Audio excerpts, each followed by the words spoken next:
अस्सलाम वालेकुम दोस्तों, इस वक्त मैं मौजूद हूँ आज़ाद जम्मू कश्मीर में और मेरे सामने आप देख सकते हैं मकबूजा कश्मीर जो कि भारत की हदूद में आता है।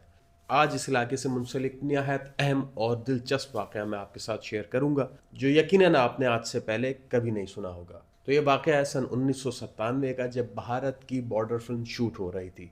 तो सनी देओल पाजी अपने जज्बात पर काबू ना रखते हुए पाकिस्तान पे हमले की गर्ज से आज़ाद जम्मू कश्मीर में दाखिल हो जाते हैं। जैसे ही सनी देओल पाजी आज़ाद जम्मू कश्मीर में यानी कि पाकिस्तान की बाउंड्री में दाखिल होते हैं तो एक नौजवान गन पॉइंट पे उनके चारों लॉलीपॉप छीन लेता है, जिसको वो हैंड ग्रेनेड समझ कर लेकर आए थे। ये दिलखराश वाकया उनको निहायत नागवार गुजरता है और वो शिद्दत गम से रोना शुरू कर देते हैं। उनकी रोने की धाड़ें, चीखें इतनी लाउड और इतनी तेज होती हैं कि आवाज कहां तक जानी चाहिए, लाहौर तक सुनाई देती है।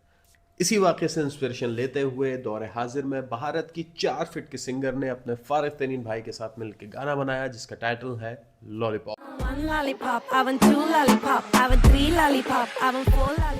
तो अगर आप ये गाना सुनना चाहते हैं तो पहले अपनी लाइफ इंश्योरेंस ज़रूर करवा लें, क्योंकि इस गाने को सुनने के बाद आपके जिस्म के हर एक सुराख से खून आना शुरू हो जाएगा।